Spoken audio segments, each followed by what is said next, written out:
信じがたい光景だった。いつも通りの朝、通勤途中に立ち寄ったディーラーのショールームは、まるで展示前の空間のように静まり返っていた。誰かが、あと半年は入荷しないらしい、と囁いたその一言が、まるで時限爆弾のスイッチのように私の胸の奥で鳴り響いたのを今でも覚えている。アメリカ市場で、トヨタとホンダが静かに姿を消しつつある。これはただのビジネス判断ではない。むしろそれは、国家の構造を静かに侵食してゆく、経済の沈黙の始まりだった。私の名は高田久志。以前、通商政策局で米国との関税交渉に携わっていた者として、今起きているこの現象は、嵐ではなく、潮の引き際に近いと感じている。目立たず、音もなく、しかし決定的に、全てを変えていく力。実際、米国内の自動車雇用のうち、およそ7人に1人が日本メーカーのサプライチェーンと何らかの形で関わっていたという。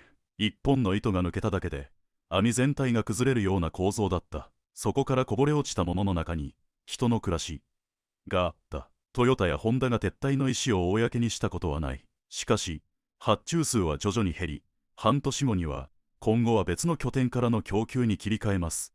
とだけ伝えられた米国のある部品メーカーの社長は、私にそう語った。日本企業は、叫ばない、怒らない、悲鳴も上げない。ただ、静かに最適化する。その姿勢こそが、米国の産業界にじわじわと、恐れを植え付けたのかもしれない。なぜなら、アメリカ側が、思っていた以上に、日本に依存していたことに、誰も気づいていなかったからだ。あるメディアのアンカーは、98万人もの雇用に影響が出たという数字を前にして、数秒間言葉を失った。誇り高き米国の地で、誇り高き日本ブランドが、抗議することなく、立ち去るとは、まるで忍者のように足音一つ立てず、外交でもなく、経済でもなく、信頼という名の絆ごと静かに切り離していった。アメリカ車を買えばいいじゃないか。誰かがそう言った。だが、それは理屈であり、心の問題ではなかった。米国車に乗り換えようとした人々の多くが、走りが荒い、燃費が悪い、半年で修理、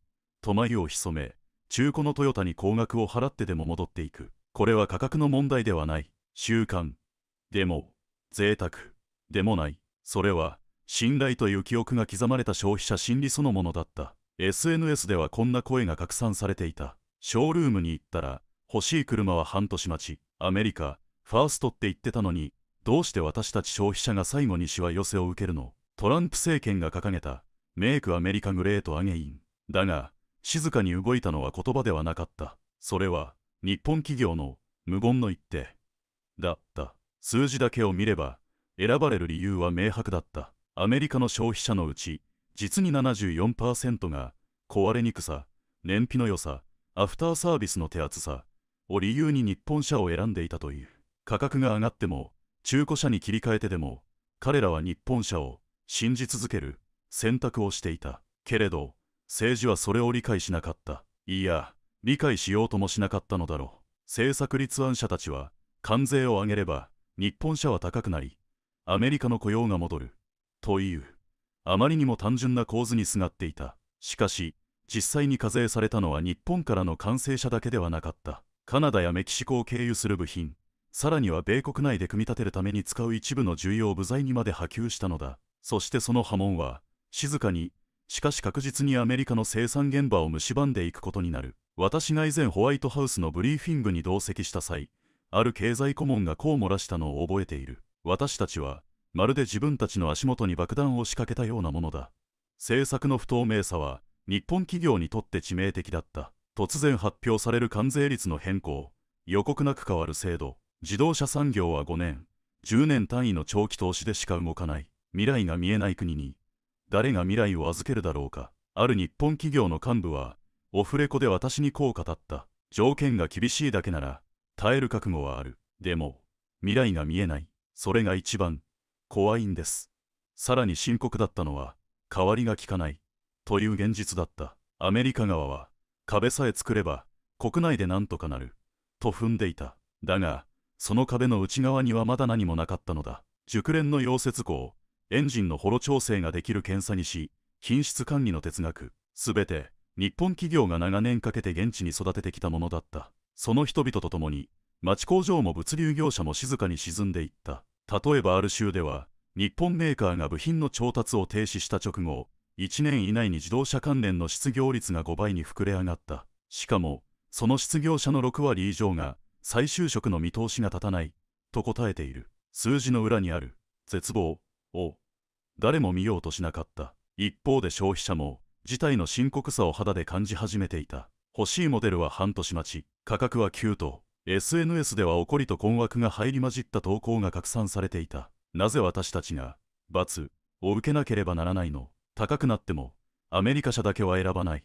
政策の理念と消費の実感はどこまでも乖離していた。その結果、守るはずだった雇用は失われ、強くするはずだった国内産業の脆弱性だけが露呈されたのだ。そして私の胸に一つの問いが突き刺さる。本当に守りたかったものは何だったのか。国民の誇りか、雇用という数字か、それとも未来の技術基盤だったのか。アメリカの自動車産業に立ち現れた現実はあまりにも冷酷だった。ディーラーの在庫は空になり、町工場はシャッターを下ろし、物流会社は倒産寸前。そして消費者だけが途方に暮れている。トヨタとホンダの撤退は静かな引き金だった。その一発が打ち抜いたのは単なる雇用や生産台数ではない。それはアメリカが長年築いてきた巨大な自動車帝国の神話そのものだったのかもしれない。ある大手ディーラーの店長はこう証言している。最初は少し遅れてるだけだと思ったんです。でも気づいたら人気モデルは半年待ち。怒鳴られて営業もメンタルが限界です。だがその半年待ちという現象の背後にははっきりと理由があった。日本メーカーがすでにアジアやメキシコにシフトし、アメリカ向けの供給量を削減していたからだ。工場の稼働率が下がれば、そこに部品を収めていた中小企業が仕事を失うのは当然。町工場は倒れ、物流業者は仕事を失い、一つ、また一つと、が抜けていく。統計によれば、撤退の影響を受けた地域の失業率は平均で3ポイント以上悪化。地方の中小企業では、廃業件数が 1.5 倍に膨れ上がった。私がかつて関税交渉を担当していた頃、アメリカ側の交渉者がこう言っていたのを今でも忘れない。日本に依存なんかしてない。我々は自力でやれる。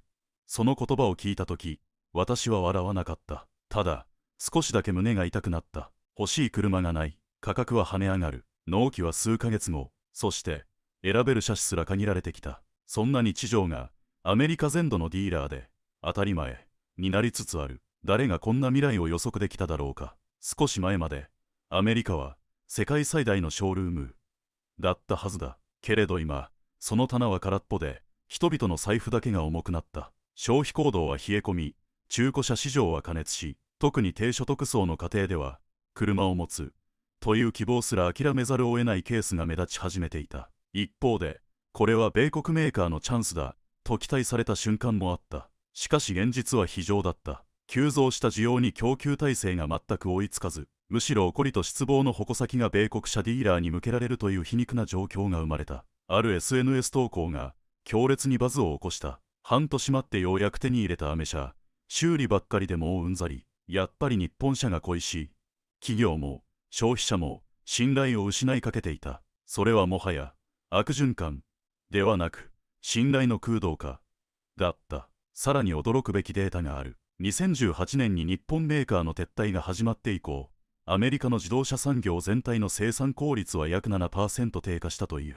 理由は明快だ。部品供給の困難、技術支援の消失、そして人材不足の顕在化。アメリカの自動車帝国がどれほど日本の縁の下に支えられていたか。その事実が静かな撤退によって皮肉にも浮かび上がってしまった。そう、アメリカという大きなピラミッドは実は日本車という一本の糸で支えられていたのだ。その糸が音もなく切られた今、構造全体が揺らぎ始めている。ではなぜ日本企業は黙って去るという選択をしたのか。答えの一端は私たち日本人が長年育んできた経営の哲学にある。声を荒げるより行動で語る。トヨタのある幹部はこう語った。私たちは抗議するためにビジネスをしているのではありません。顧客と従業員を守るために最善の行動をするのです。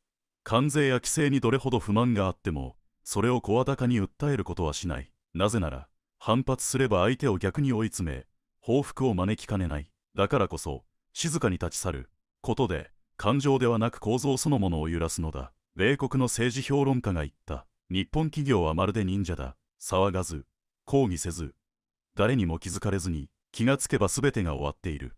トヨタもホンダも、工場閉鎖の発表はほとんどなかった。生産の最適化、需要変動への柔軟対応、それだけを理由に、実際は東南アジアへと静かに軸足を移していった。インドネシアでは新工場が建設され、メキシコやカナダの輸出ルートも強化された。それでも日本企業は、こう言うだけだった。我々は、世界中で生産しています。変化に対応するための調整に過ぎません。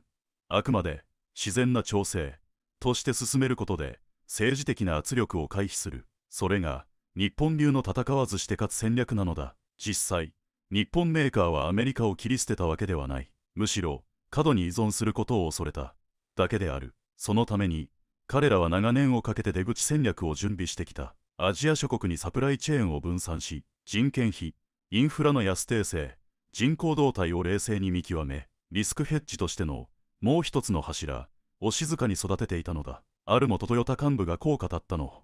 私は今でも覚えている。完璧な市場なんて世界のどこにもない。だからこそ、備えが日本企業の最大の強みなんです。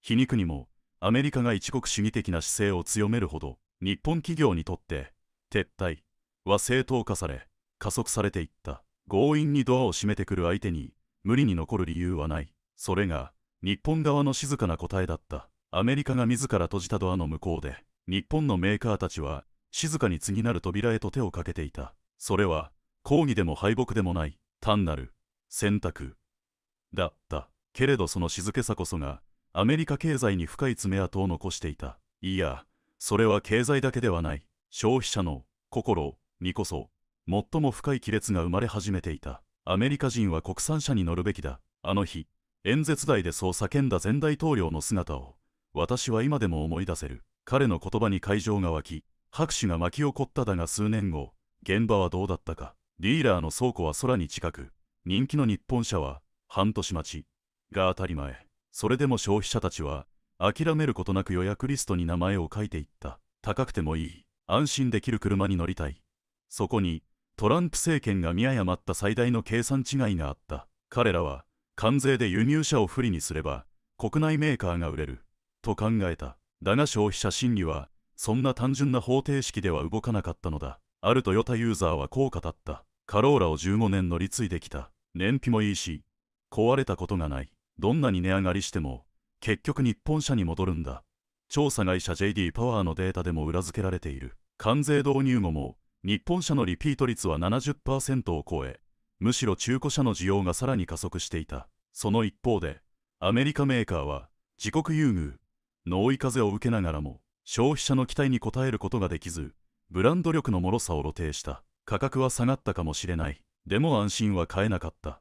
そう語るのは、自動車市場アナリストの村上氏だ。彼は、関税が招いた皮肉な逆効果について、こう補足した。価格だけで買われる時代は終わっています。今選ばれるのは、壊れにくさやリセールバリューといった信頼の積み重ねなんです。確かに SNS には、次のような声も多く見られるようになった。半年待って買ったけど、修理続きで泣きそう。やっぱり日本車が良かった。燃費の悪さも修理費も不安。もう一度プリウスに乗りたい。そして、この小さな不満がやがて政策そのものへの疑問へとつながっていく。この関税政策って誰のためだったんだ。私たちの生活を守るはずじゃなかったのか。怒りの矛先は次第に政権支持率へも影を落とし始めた。さらに印象的なデータがある。関税強化から3年後の調査で日本車を選び続ける理由に品質と信頼性を上げた人が 79% にまで上昇していたのだ。つまり関税は価格を上げただけで消費者の信頼は揺るがなかった。ブランドとは価格で上下するものではない。長年かけて培われた心の資産であり、それを覆すには時間も誠実さも必要なのだ。静かに選ばれたもう一つの王国では、なぜ日本企業はアメリカから距離を取り東南アジアに目を向けたのか。答えは明快だ。未来がそこにあったからである。インドネシア、ベトナム、マレーシア。近年、日本の大手自動車メーカーが次々と工場の建設、拡張を進めているのは、すべてこの地域に集中している。その理由の一つが、人口構造の若さと拡大力だ。例えば、インドネシアは約 2.7 億人の人口を要し、平均年齢はおよそ30歳。中間層は急速に増加し、自動車を持つことが夢ではなく必要になりつつある。経済学者の永田氏はこう語る。アメリカはすでに成熟市場です。一方、東南アジアはまだ伸びしろがあり、投資の価値が高い。第2の理由は、圧倒的なコスト競争力だ。人件費はアメリカの5分の1、10分の1、土地代や電力、水道といったインフラコストも安価で、大量生産を要する自動車業界にとっては極めて魅力的な条件が揃っている。ある日系メーカーの担当者は、ため息混じりに言った。アメリカで車を1台作るコストで、インドネシアでは2台作れる。しかも、規制が柔軟で、許認可のスピードも全然違う。そう、日本企業は、アメリカを見限ったのではない。合理的に、別の、未来に投資する道を選んだだけなのだ。アメリカで車を1台生産するコストで、インドネシアではほぼ2台が製造できる。しかも、煩雑な規制は少なく、許認可も早い。それが現場から見た、現実だった。第3の理由は、各国政府の柔軟な制度と歓迎の姿勢だ。ベトナムの工業団地では、日本企業向けに専用インフラや特別税制が用意されている。投資してくれるなら、土地も税制も全力で支えます。それが、この地域の本音だ。高圧的な関税で、締め出しを図ったアメリカとは、まさに対照的である。そして最後の理由は、市場としての未来性だった。かつてのアメリカと同じように、東南アジアでは、車を持つことが夢であり、目標であり、そして誇りなのだ。都市化と道路整備が進む中で、インドネシアやベトナムでは中間層の台頭とともに、自然な形で市場が膨張していく。この4つの現実が、トヨタやホンダの静かな決断を後押しした。さらに地理的にも見逃せない利点がある。東南アジアは中国、インド、オーストラリア、中東といった次世代の巨大市場への中継拠点としても優れていた。港から数週間で輸送可能な距離、コスト、時間、柔軟性、信頼、すべてのピースがアメリカではなく東南アジアに揃っていたのだ。忍者のように、静かに、しかし確実に、気がついたら畳が抜けていた。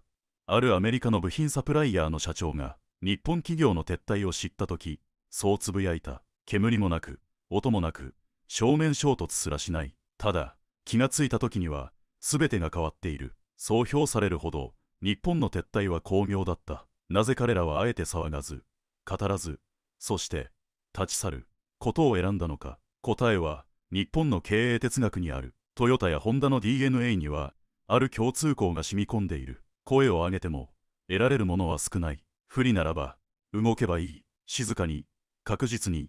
その思想の根には、声より行動を重んじる文化的背景がある。米国側が交渉の場で声を荒げるほど、日本企業は静かに最適化する。もし真正面から反論すれば、報復関税や政治的圧力が強まる可能性が高い。だからこそ彼らは、語らず、動くことを選んだ。ある戦略コンサルタントはこう語る。抗議をすれば、相手の顔を潰す。でも、静かに拠点を移せば、誰も敵を作らずに済む。それが、日本のやり方、なんです。撤退は、感情的な決断ではなかった。10年以上前から練られた、出口戦略、だったのだ。リスクシナリオに基づき、東南アジアやメキシコにネットワークを分散、生産能力、部品調達、物流ラインまで全てを、静かに、準備していた。ある日本メーカーの幹部が、匿名を条件にこう語ってくれた。リスクが顕在化してからでは遅い。すべてをアメリカにかけるなんて、それは経営じゃなくて賭博です。アメリカ側の政策担当者にとっては、この撤退は予想外だった。なぜなら、彼らは関税で圧力をかければ、日本企業は屈して投資を増やすと読んでいたからだ。だが、すでに撤退は水面下で完了していた。特筆すべきは、その心理的なタイミングの巧妙さだ。政策が強硬になり、消費者の不満が SNS で噴き出し始めたその瞬間、日本は供給量を静かに絞った。市場は揺れ、ディーラーは混乱し、逆にアメリカ政府は歩み寄らざるを得なくなった。声を荒げず、状況を変える。まるで忍者のように、相手の動きを利用し、エネルギーを無駄にしない。そう語ったのは、戦略論の第一人者である国際経営学教授だった。この戦い方は、ただの撤退ではない。負けないための撤退であり、それはまさに日本が世界で学んできた勝ち方そのものだった。騒げば消耗戦になる。それが日本企業の哲学だ。だからこそ彼らは叫ばない、脅さない、ただ静かにフェードアウトすることで最大の衝撃を残す。突然部品が届かなくなる。ある日従業員に解雇通知が配られる。ディーラーの駐車場に展示車がなくなり、客が怒りを爆発させる。それでも日本企業は合理的な調整という名のもと決して敵意を見せることはない。その姿勢が相手に対抗策すら考える時間を与えず、構造ごと飲み込む。誰にも気づかれず始まり、気づいた時には終わっている。それが日本式撤退の真骨頂だった。そしてこの静かな嵐の存在を最初に世間に伝えたのは政治でもメディアでもなく、たった一人の現場労働者の SNS 投稿だった。TikTok にアップされた一本の短い動画。画面に映るのは空っぽのショールーム、静まり返った倉庫と在庫ゼロの新車ラインナップ。わずか1日で200万回以上再生された。これがうちの現実だよ。今月納車できる日本車は1台もない。別の配信では工場閉鎖に直面した男性労働者が、明日から家族をどう養えばいいかわからないと涙ながらに語っていた。アメリカ中西部の小さな町、ここに日本企業が構えていた工場は地域の心臓そのものだった。その鼓動が止まったのに政府もメディアも何もしなかった。いや、何も言えなかったのかもしれない。日本企業の撤退が公式発表される前に、地元メディアはようやく目を覚まし始める。シャッター通りと化したメインストリート、雇用消失が地方を襲うといった見出しが新聞の一面に並ぶ。地元ラジオに寄せられたトラック運転手の声が忘れられない。去年までは毎日フル稼働だった。今は週に2回走るかどうか。部品を運ぶ相手がいなくなったんです。政治家たちもようやくコメントを出し始めたが、すでに空気は手遅れ感に満ちていた。この背景には日本企業の沈黙とアメリカ側の数字主義の盲目さがあった。データが示すまで現場を見なかった。そして気づいた時には市場がもう動いていた。興味深いのは調査会社のレポート。 SNS 上で日本車在庫なし、工場閉鎖などのキーワードが関税強化以降約4倍に跳ね上がったという。人々は政策ではなく現場の実感で危機を理解した。数字ではなく動画や声で、納車は3ヶ月待ち。でも壊れないなら待つ価値がある。日本車が高くなった。それでもアメ車には戻らない。そんな声が SNS を通じてロイヤルティとして形になっていった。それは単なる不満ではなかった。信頼は値札で買えないという集団の自覚だったのだ。安心という神話と壊れなさの記憶。高くても待ってでも日本車を選ぶ。そう話す老夫婦がショールームの片隅で静かにつぶやいた言葉は印象的だった。一度事故に遭った時ね、日本車じゃなかったら多分命はなかったと思うの。だから私たちはこのブランドしか選ばない。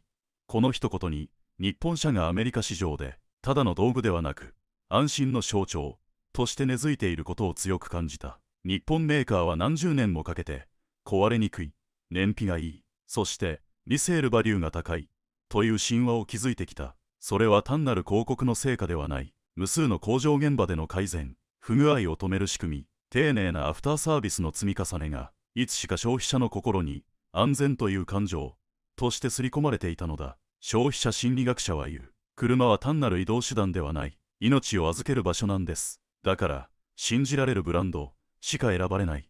実際日本車のリピート率は 70% 超。もう他の車に乗る理由がないと語る層が年々増えている。20万マイル走っても壊れなかった。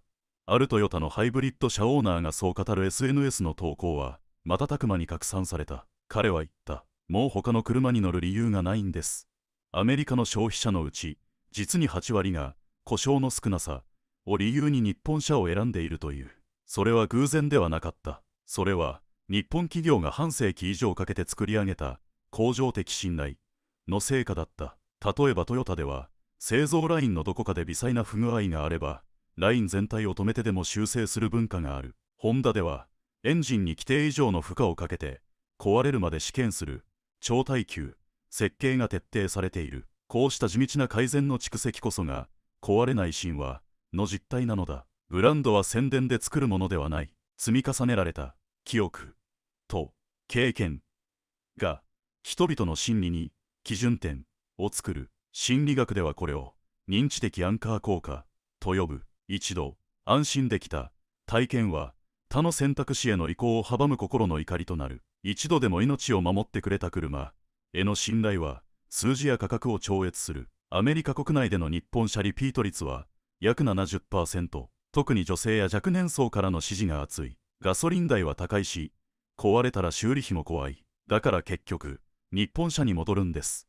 安心とはスペックではなく実感の蓄積なのである。神話の裏にある静かな弱点。けれどその安心神話にも影が差し始めている。確かに日本車は壊れにくい。燃費がいい。リセールバリューも高い。だがそれだけで未来は守れない。まず明らかになってきたのが環境規制への遅れである。ヨーロッパやカリフォルニア州を筆頭に世界各国はゼロエミッション ZEV 規制を強化。ハイブリッドでは不十分という基準が主流になりつつある中、日本企業は EV への本格移行において出遅れた印象を拭えない。なぜか。答えは皮肉にもハイブリッドの成功にある。成功体験は時に判断をなまらせる。日産リーフも戦略の更新が遅れ、トヨタの EV 投入も他社に比べて後発だった。もう一つの課題はデザインやブランド体験の進化の遅さだ。安心感はある。でもワクワクしない。隣のテスラの方が未来っぽい。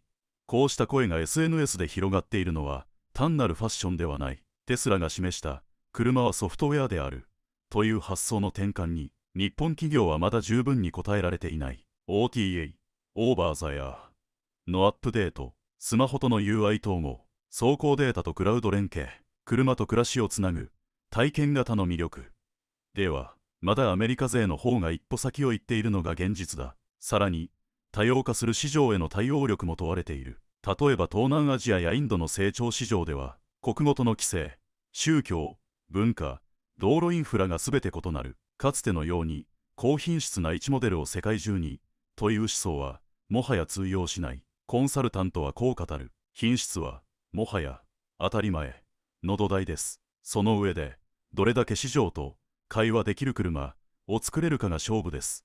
これらの課題の背後には日本企業のもう一つの特性、石橋を叩いて渡る文化がある。確かに信頼性や耐久性には優れている。しかしテクノロジーの進化が数ヶ月単位で加速する時代においてはその慎重さが足かせにもなり得る。では日本車はこれからどう進むべきなのか。答えは明白だ。これまで積み重ねてきた壊れないという信頼の資本を EV やソフトウェア、ユーザー体験に応用していくこと。現場力、改善文化、そしてリスク管理の強さ、それらを新しい技術領域に大胆に移植できるかどうかが次の勝敗を分ける。例えばアメリカの EV 市場はわずか4年で 2% から 7% 超へと拡大した。一方日本車の EV 販売比率は未だに 3% 前後。MC このままだと取り残されてしまうのでは。ゲスト自動車専門家、そのリスクはあります。ただ今ならまだ品質の信頼を武器にした巻き返しが可能です。壊れないだけじゃもう足りない。壊れない上に未来があるという車を作らないと。つまり安心の神話に安住せず未来のユーザーにとっても共感できる物語を積み重ねていく必要がある。静かな嵐が残した痛みと希望、この静けさが一番怖い。その言葉が全てを物語っていた。未開の中西部の小さな町工場、作業員が投稿した一本の動画は 旧 Twitter で170万回以上再生された。コンベアが止まっている。この音のないラインを見ると心まで止まりそうだ。彼の寂しげな声にコメント欄には怒りと共感があふれた。私も同じ町で働いていた。これがアメリカファーストの結果か。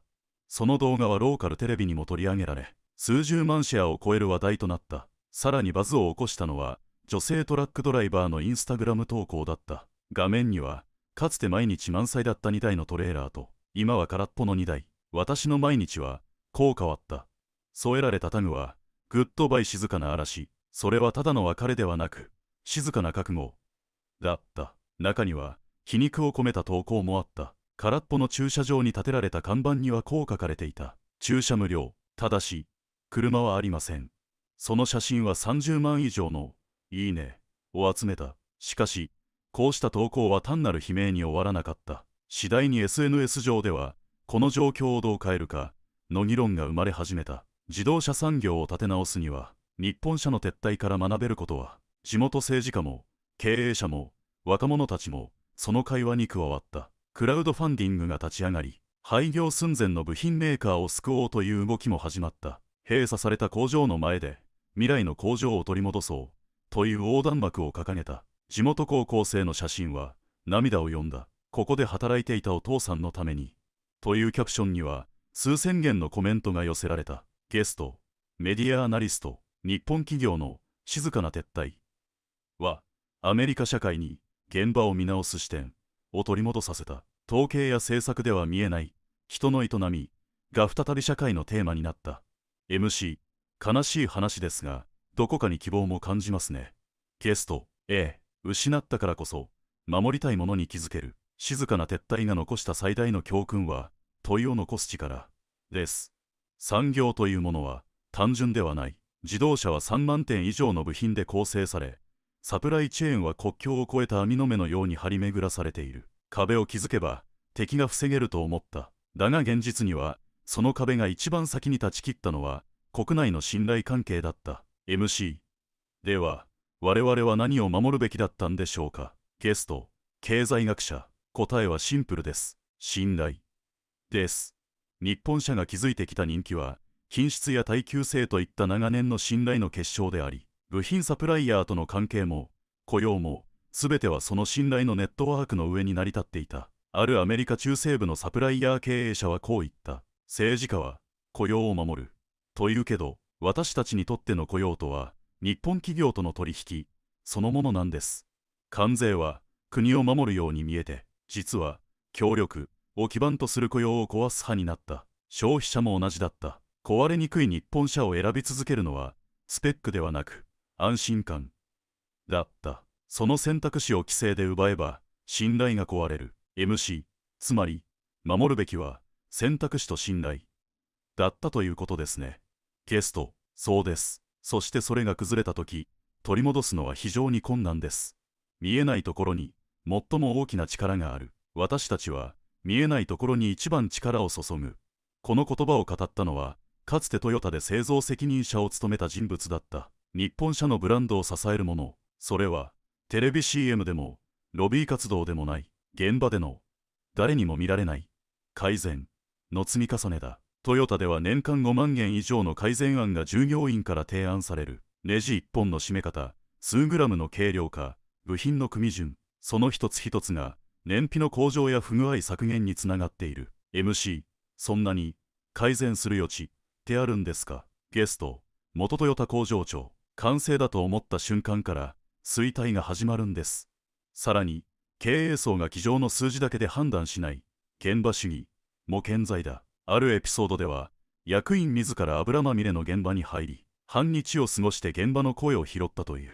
そしてもう一つ、日本のものづくりの根底にあるのが、もったいないの精神。資源の無駄、時間の無駄、動きの無駄を徹底的に省くことで、設計から環境性能までを支える地道な美学が息づいている。例えば、部品の設計を数グラム軽くするだけで、年間で数百トンの燃料が節約されることもある。ゲスト、経営文化研究者。こうした哲学は決して派手ではありません。でもそこに静かな強さがある。静かに去ることができたのはその哲学の延長だったのです。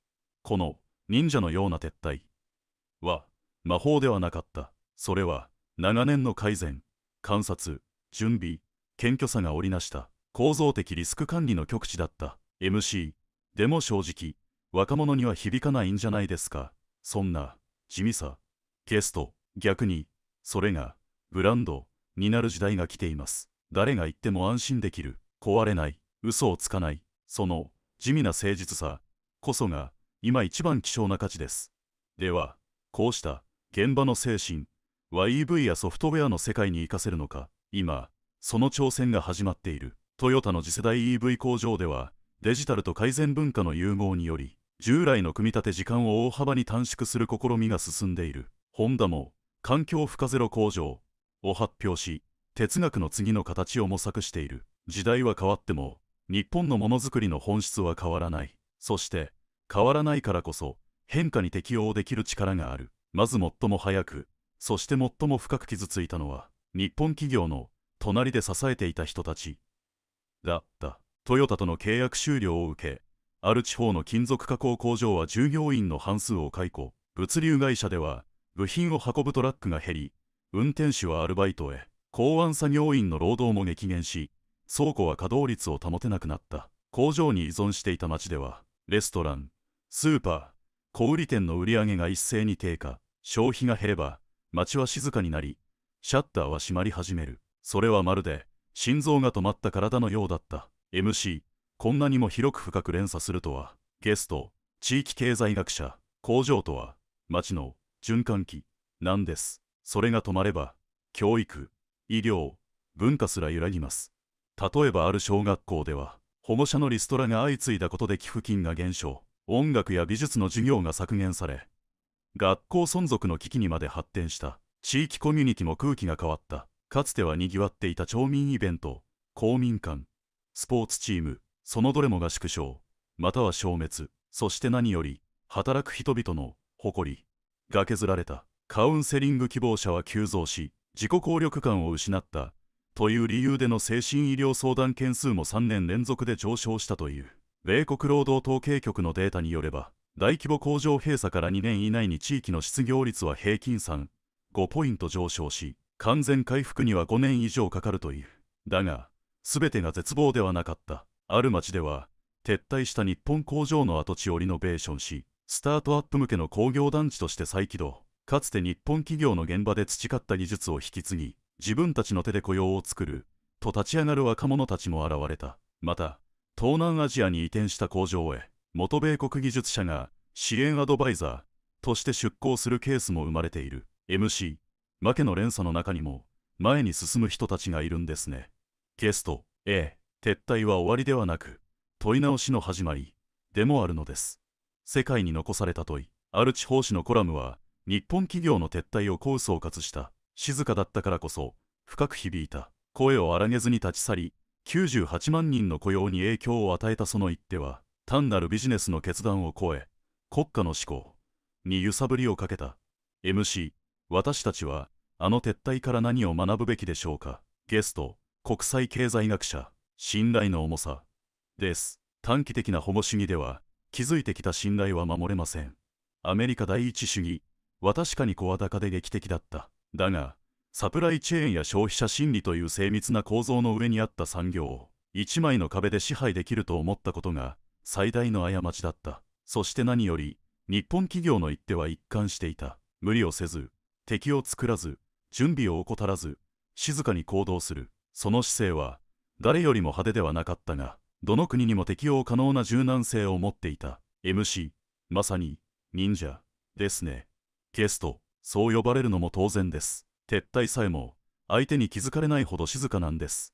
この忍者の撤退が世界にもたらした教訓は多い。ヨーロッパでは一国主義が自国経済に与える影響が再評価された。中国でも過剰規制が企業流出を招くリスクとして議論が始まった。消費者は改めて信頼という感情資産の重みを再認識した。壊れない、燃費がいい、サポートが丁寧。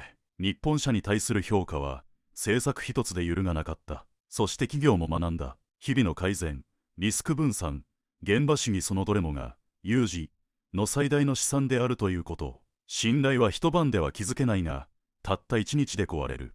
ある工場跡地に掲げられたこの英語のメッセージは、今回の一連の出来事を象徴していた。私たちは今、世界のどこであっても、こう自らに問わなければならない。短期的な利益のために、長期的な信頼を犠牲にしていないか。一国主義のスローガンに熱狂する間に、かけがえのないパートナーを失っていないか。静かなる撤退は、アメリカだけでなく、世界中すべての政府、企業、そして私たち一人一人に向けられた問いだった。そしてその信頼をどう守るのかが、次の時代の選択となる。数字では測れない価値、政策ではコントロールできない感情。撤退という行動は、日本企業の哲学そのものであり、同時に世界への静かな問いかけだった。私たちは何を選び、そして何を守るのか。答えはまだ誰の手にもない。だがその問いに正面から向き合うこと、それこそがこれからの時代を生きるすべての人々に課された宿題なのかもしれない。静かだけれど深く響くあの日始まった無言の選択は、今も世界のどこかで未来の行方を変え続けている。皆さん、今日本でとても奇妙なことが起きています。韓国の中流以上の高齢者、なんと2万人が突然日本へ行こうと決断したのです。そして成田空港に到着してわずか5秒、ここ本当に日本なの、そうつぶやきながら顔面蒼白になって立ち尽くしました。さらに不可解だったのは、彼らが日本で何かを確かめるためにやってきたということです。一体何を確認しようとしていたのでしょうか。そして彼らの目に映った本当の日本とは、ここからその驚きの体験談をお話しします。私はソウルで30年間旅行業に携わっているイ・ジと申します。これまで無数の韓国人のお客様の海外旅行をサポートしてきましたが、2024年の秋に起きた出来事はまさに私のキャリアの中で初めての現象でした。普段はハワイやヨーロッパを好んで旅行していた60代以上の方々が突如として日本に行きたいと殺到し始めたのです。最初はただの偶然かと思っていました。しかし、たった1週間の間に200人以上の方が日本行きの問い合わせをしてきたのです。その多くがソウルの江南やミナリホラといった高級住宅街に住む方々で、複数のゴルフ会員権を持っていたり、不動産経営で安定した収入を得ているなど、経済的に余裕のある人ばかりでした。さらに驚いたのは旅行のスタイルでした。通常韓国人が海外に行くときは家族や親しい友人と少人数で移動するのですが、今回は町内会やゴルフ同好会といったグループ単位で団体旅行を申し込むケースが非常に多かったのです。あるゴルフクラブでは会員150人全員が日本行きを決めたという話もありました。特に印象的だったのは旅行の目的でした。観光地を巡るよりも日本での日常生活を体験したいと希望される方が多かったのです。百貨店や大型スーパーで買い物をしたり、地下鉄に乗ったり、現地の食堂で食事をしてみたいとおっしゃっていました。まるで日本人がどのように日常を送っているのかを自分の目で確かめたいという雰囲気でした。この現象は私の旅行会社だけではありませんでした。プサン、台北、広州など全国の旅行業界で同じような問い合わせが相次いでいました。最終的に日本行きを申し込んだ60代以上の韓国人はなんと全国で2万人を超えたのです。なぜこのような動きが起きたのか、私は丁寧に理由を聞いてみましたが、ほとんどの方は明確な答えを避けられました。なんとなく気になって一度見てみたかっただけですという曖昧な答えばかりでした。30年この仕事をしてきて、特定の世代がある特定の国にこれほどまでの関心を示すというのは初めての経験でした。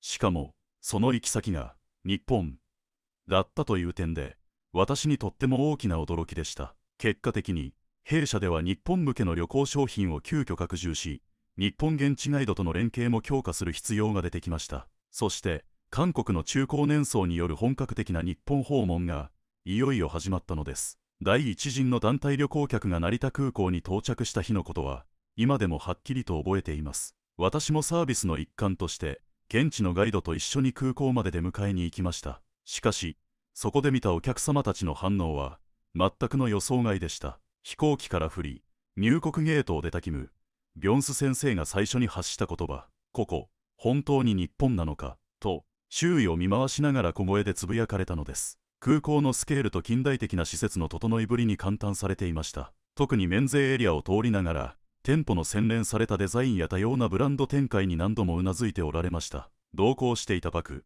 ジョンファン先生も空港内の清潔さと整然とした管理に驚かれていました。トイレの衛生状態や快適な設備、至る所に設置された案内板や標識のシステマティックな配置を見て想像以上に整っているとおっしゃっていました。最も印象に残ったのは空港スタッフの対応でした。入国審査では日本人職員が韓国語で案内してくれ、その親切さと効率的な手続きの流れに同行者全員が驚嘆していました。特にユン・ジェミョン先生は空港職員の優しい笑顔と丁寧な応対に深く感動されたと話されました。空港から東京市内へ向かうリムジンバスに乗っても彼らの驚きは続きました。バスの清潔さ、座席の快適さ、そして定時運行の正確さに皆さんは感嘆していました。窓の外に広がる東京湾アクアラインの雄大な光景や、周辺のベイエリアに並ぶ近代的な建物群を見ながら、日本という国の発展ぶりは想像以上だ、と車内では自然と会話が弾みました。その中でも特に記憶に残ったのは、チェ・インソク先生の言葉でした。韓国で見ていた日本に関する報道と、実際に来てみた日本の姿はまるで別物ですね。とおっしゃり、インフラの近代化や公共施設の管理レベルは、期待をはるかに上回っています。と評価されました。東京市内へと入っていく中、隅田川や高層ビル群のスカイラインが見えてくると、皆さんしばらく窓の外を無言で眺めていました。特に東京タワーやスカイツリーのようなランドマークを見た時には、日本の経済成長を肌で実感されたようでした。ホテルに到着してチェックインする間も、驚きは続きました。ホテルの近代的な設備、スタッフのプロフェッショナルな応対、部屋の清潔で整然とした状態に触れ、日本のサービス業のレベルは想像以上だった、と語られる方もいらっしゃいました。すべてが、彼らがこれまで抱いていた、日本のイメージ、とは大きく異なっていたのです。そして翌日、東京市内観光が始まると、さらに強い衝撃が待ち受けていました。最初の目的地は銀座のショッピングストリート、中心街を歩く中で、まず目に飛び込んできたのは、道の清潔さ、でした。ソヌ先生は、歩道の美しさや整然とした管理体制に驚かれ、ゴミ箱の配置や街路清掃の効率性が非常に高い。と、日本との比較を交えて評価されました。銀座教会前の広場では、活気ある若者たちの姿を見て、日本社会のエネルギーを強く感じる、と話されました。パク・ジョンミン先生は、若者たちのファッションセンスや自信に満ちた姿勢に深い印象を受けたとおっしゃいました。その後、東京メトロ銀座線に乗って渋谷方面へ移動しましたが、ここでも感動は続きました。地下鉄の近代的な施設、清潔な構内、正確な運行時間、特に IC カードシステムの利便性や駅構内の商業施設を見て、日本の公共交通インフラの高さに驚かれていました。渋谷駅周辺の繁華街を歩く中で、日本経済の活気を改めて実感されたようです。チョン・ミョンフン先生は、高層ビルや大型商業施設のスケールと洗練されたデザインに感嘆し、特に渋谷ヒカリエや MIYASHITA パークのような地下モールの広さ、多様な店舗構成に触れながら、日本の流通業の発展レベルを再認識した、と話されました。また、渋谷センター街で出会った日本の若者たちの姿も、強く印象に残ったようです。洗練されたファッション、自信にあふれた態度、そして外国人に対する自然な親しみやすさ。キム・ビョンス先生は、日本社会の国際感覚の高さを肌で感じた、とおっしゃいました。特に、若者が英語や韓国語で自然に挨拶を交わしてくれる姿を見て、日本の教育成果を高く評価したい、と語られました。隅田川沿いの公園で一息ついた時には、日本人の余暇文化にも関心を寄せられました。家族連れが弁当を広げてピクニックを楽しんでいたり、川辺で写真を撮る若いカップルたちの姿を見て、これが日本人の本当の日常なのだ、と感慨深く語っていました。夕食には、渋谷のライブ通りを訪れ、日本の文化的エネルギーを全身で感じる体験となりました。ストリートミュージシャンの演奏や、様々なジャンルの音楽が流れるライブハウスの光景を見て、日本文化の創造性と多様性を肌で感じることができた、と皆さん声を揃えて話しておられました。こうした体験すべてが、韓国で見聞きしていた、日本の姿、とは大きくかけ離れていたのです。そして、東京滞在3日目、本格的なショッピングとグルメ体験が始まりました。銀座三越での体験は、韓国から来た観光客にとって特別な印象を残しました。デパートに入った瞬間、まず目に飛び込んできたのは、洗練された店舗の構成と、多様なブランドのラインアップでした。キム・浦先生は、日本ブランドの化粧品ショップの規模と製品の多様性に驚かれていました。特に、化粧品の品質、パッケージ、デザインを見て、日本で販売されている韓国製品と比較しても、日本の方が進んでいる部分が多いと感じたそうです。奥様と一緒にいらしていたユン・ジェミョン先生は、日本の伝統的な着物を現代風にアレンジしたファッションに深い関心を示されていました。着物の美しさを現代のデザインに融合させた商品を見て、日本の伝統文化は非常に創造的に発展している、と語っておられました。化粧品売り場で直接試してみた日本製品の品質に対する反応も印象的でした。ムン・サンホ先生の奥様は、日本のスキンケア技術と効果の高さを高く評価し、特に機能性化粧品の多様さと価格の合理性について感動され、韓国に戻ったら周りにぜひ勧めたいと話しておられました。昼食には表参道エリアの和食レストランを訪れました。ハン・ドヨン先生は懐石料理を注文され、その味、栄養のバランス、そして丁寧な盛り付けに深く感心された様子でした。特に副菜一つ一つの調和やそれぞれの独自の味わいに触れながら、日本の食文化の奥深さを感じたと語られました。日本の伝統茶をいただきながらの会話も印象深いものでした。セフン先生はお茶を入れる所作の美しさ、道具の繊細な衣装、そして礼儀を尽くしたおもてなしに強い感銘を受け、日本の伝統文化の優雅さを五感で味わえたと話しておられました。夕食では銀座の高級和牛レストランで日本式の焼肉を体験しました。自分たちでは牛を焼いて楽しむスタイルに触れ、日本の味と食事文化に対する認識が大きく変わったと語る方もいました。特に和牛の質と味わいについて韓国の韓牛と比較しながらも、どちらも異なる魅力があり、日本の和牛の独特の旨味を認めざるを得ないとのことでした。そして次に訪れたのは東京の築地市場でした。市場の活気ある雰囲気と店主たちの親切な接客、商品の品質と価格の競争力に驚かれていました。特に日本の伝統工芸品の精巧さと美しさを目にして、日本の職人精神のレベルの高さを新たに認識したと語られました。日本滞在4日目には一部の韓国人観光客が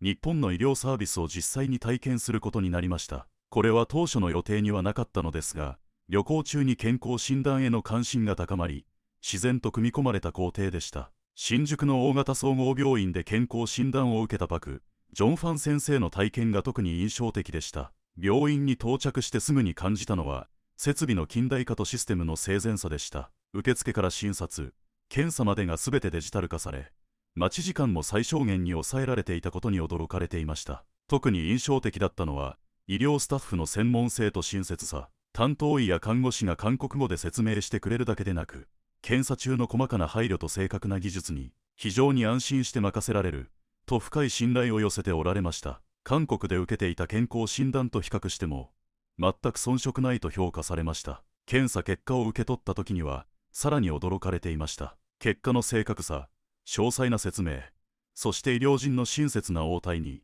改めて感動されたそうです。特に検査費用が韓国と比べて非常にリーズナブルでありながら、サービスの質はむしろ上回っているとおっしゃいました。一緒に診断を受けたセフン先生は、日本の医療システムの効率性に感嘆していました。予約から結果の確認までの流れが非常にスムーズで、患者中心のサービスが徹底されていると高く評価されました。また、通訳サービスや外国人患者へのささやかな配慮が行き届いている点にも驚いていました。歯科治療を受けたい。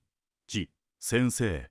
旅行業ではなく観光客として参加も、その質の高さと医療スタッフの技術に強い信頼を寄せていました。特に最新の機器を用いた治療プロセスを体験しながら、日本の医療技術はまさに世界最高水準だと実感したと語っておられました。特に最新の医療機器と先端技術を活用した治療プロセスに触れ、日本の医療技術の高さを新たに実感されたとおっしゃっていました。眼科検診を受けたハン・ソンミン先生は、日本の医療スタッフによる正確な診断と丁寧な説明に深い感銘を受けられました。特に検査機器の近代性と精密な検査結果を見て、韓国の医療サービスと比べても一切劣るところはないと高く評価されました。そして日本の伝統医療である漢方療法も韓国の観光客にとっては非常に興味深い体験でした。針治療や漢方薬の処方を受けた数人の方々は、その効果や医師の専門性に非常に好印象を持たれていました。特に個々の体質に合わせたオーダーメイドの治療や自然治癒力を引き出すプロセスに強く感心されたそうです。こうした医療体験を通じて、多くの観光客が日本の医療水準とサービス品質に対する新たな認識を持つようになりました。合理的な費用で高品質な医療を受けられるという点から、日本の医療ツーリズムの魅力を身をもって体験したのです。滞在5日目になると、日本人と韓国人との間で自然な出会いが生まれ始めました。その出会いの数々が彼らの日本に対するイメージを根底から覆すきっかけとなったのです。大阪に移動した初日、黒門市場で出会った日本の商人たちとの会話はまさに忘れられない体験でした。キム・ヒョンス先生は店主たちの親しみやすい挨拶や韓国語で会話しようとする努力に深く感動されました。特に年配の方々がかつての日韓関係について否定的ではなく、むしろ友好的な態度を見せてくれたことに驚かれました。また、大阪湾沿いのビーチで出会った日本人家族との偶然の触れ合いも印象的でした。ユン・ス先生は、日本の家族が韓国人観光客に対して温かく接し、写真を一緒に撮りましょうと自然に声をかけてくれた場面に心を打たれたとおっしゃいました。特に、日本の子供たちが韓国語で挨拶をしながら笑顔で近づいてきた光景に、日韓の未来はきっと明るい、と感じられたそうです。その後、大阪市内のカフェで出会った大学生たちとの対話も特別な思い出となりました。チョン・スヒョン先生は、日本の若者が韓国に高い関心を持ち、非常に前向きな姿勢を見せてくれることに感心されたそうです。特に日本文化に対する理解と尊重の深さ、そして日韓交流に積極的に関わろうとする姿に感動されたと語っておられました。奈良の東大寺を訪れた際には、ガイドの専門性と誠実な対応にも感銘を受けられました。イ・セジュン先生は、日本の歴史や文化に対するガイドの深い知識と丁寧な説明に感動し、日本人が自国の伝統文化に誇りを持っていることが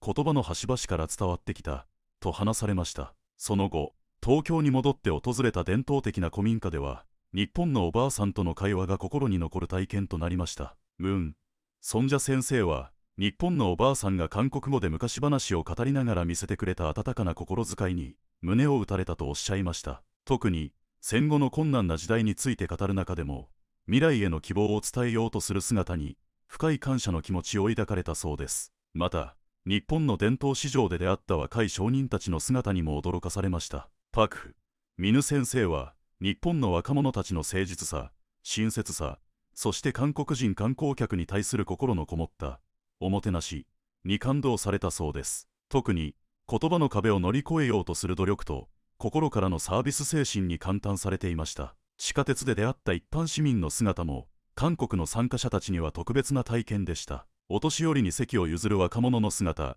外国人観光客を助けようとする周囲の人々の親切な行動。キム・浦先生は日本社会の成熟度を実感したと語っておられました。このような多くの出会いを通して韓国からの観光客たちは日本、そして日本人に対するイメージを根本から刷新することになったのです。そして日本での最後の夜、東京市内のホテルでは1週間にわたる滞在を振り返る集まりが開かれました。この時間は彼らが日本で感じた感情や気づきを整理し、今後につながる大切な対話を交わす貴重なひとときとなったのです。チョン・ミョンホン先生は、今回の旅行で最も驚いた点は、日本の経済発展のレベルの高さだったと話されました。韓国のメディアで見ていた日本の姿と、実際に体験した日本社会の現実は全く異なっていたと強調されました。特に、都市インフラの近代化や市民の生活水準が予想をはるかに上回っていたことに深い衝撃を受けたと語られました。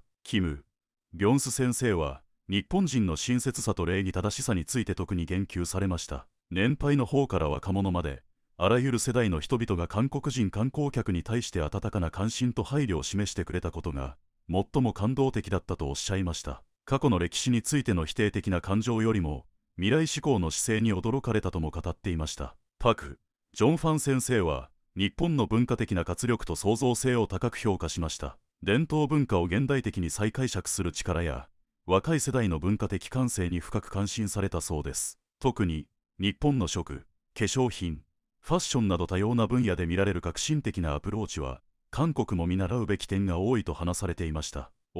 セフン先生は、日本の医療サービスの優秀さに特別な関心を示されました。医療従事者の専門性と親切さ、そして合理的な費用で高品質のサービスを受けられるという点で、日本の医療観光のポテンシャルを高く評価されたのです。今後も定期的に日本で健康診断を受けたいという意向を表明されました。パク・ミヌ先生は、日本社会の秩序と安全性について感嘆されました。公共交通機関の正確さと利便性、街の清潔さ、そして市民の秩序意識の高さを評価され、外国人観光客に対する配慮や、安心して旅行できる環境が整っている、として、日本の観光業の可能性を確認されたのです。キム・浦先生は、日本の若い世代の国際感覚や語学力に驚かれました。英語や韓国語で積極的にコミュニケーションを取ろうとする姿勢、そして外国文化に対して開かれた態度を見て、日本社会の国際化の進展度合いを新たに認識した、と話されました。その夜、ホテルのロビーで交わされた会話の中で、最も印象的だったのはサンホ先生の一言でした。この旅行を通じて、日本に対する偏見と先入観がどれほど間違っていたのかを思い知らされました。そして、韓国に戻ったら、周囲の人たちに、本当の日本の姿を伝えたい、と強く語られました。日本と韓国は、お互いに学び合える隣人なのです。これからの関係がもっと良くなることを願っています。と締めくくられました。そして、韓国に帰国して3週間が過ぎた頃、ようやく、この2万人に及ぶ日本訪問ブームの真の理由が明らかになりました。韓国のメディアとのインタビューで、観光客たちが打ち明けた話は、実に驚きの内容でした。最初に真実を語ったのは、ソウルのカンナムから来たジェミョン先生でした。実は、今回の日本旅行のきっかけは、韓国のニュースで見ていた日本報道に対する疑問から始まったのです。ここ数年、韓国のニュースで取り上げられる日本のイメージと、実際に日本のドラマや文化コンテンツに映る日本の姿との間に、大きなギャップを感じるようになったというのです。特にコロナ以降、自宅で日本ドラマを見るようになった奥様方の影響が大きかったそうです。ドラマに映る日本は、韓国メディアが伝える暗く沈んだ国とは全く違い、実際の日本ってどうなんだろうと確かめたくなったのだと話されました。この疑問がゴルフ仲間や趣味の会などで話題となり、次第に多くの人が自分の目で見てみたいと関心を抱くようになったのです。ソヌ先生はさらに具体的な理由を説明してくださいました。奥様が日本の化粧品や食品を使ってみたところ、その品質に驚き、実際の日本はどんな国なんだろうと興味を持ち始めたそうです。特に日本製品の技術力とデザイン感覚が想像以上に優れていることに気づき、ならば日本社会そのもののレベルはどうなんだという疑問へとつながったと語られました。インソク先生は経済的な観点から日本に注目していたそうです。インソク先生はこう語られました。韓国経済が急速に成長しているというニュースを耳にするたび、日本経済が長期停滞している今、この目で日本の実情を確かめたくなったのです。特に日本企業のグローバル競争力や技術革新への関心が非常に高まっていたと話されました。そして最も率直な話をしてくださったのがドヨン先生でした。退職して時間にゆとりができた今だからこそ、若い頃に日本について学ばされていた認識が果たして今の日本とどれほど違うのか確認したくなったんです。つまり今回2万人を超える韓国の中高年層が日本を訪れたのは単なる観光ではありませんでした。それは真実を確かめる旅だったのです。韓国のメディアが描く日本と実際に存在する日本社会とのギャップを直接体験することでうずめようとした先入観と偏見を見直すための真摯な自己確認の旅だったのです。そしてこの日本訪問の後、韓国内では徐々に日本に対する認識の変化が起こり始めました。実際に訪れた方々のリアルな声が口コミとして広がり、自分も行ってみたい、本当の日本を知りたいという人々が静かに増えていったのです。特に医療観光や文化体験への関心が急速に高まりを見せたといいます。私はこの一連の出来事を見守りながら改めて実感しました。それは真実の力こそ偏見を超え、人と人とをつなぐ第一歩だということ。メディアや噂の中で作られたイメージではなく、自らの足で現地に立ち、目で見て肌で感じること、それこそが真の理解と対話への最も確かな道なのだと強く感じました。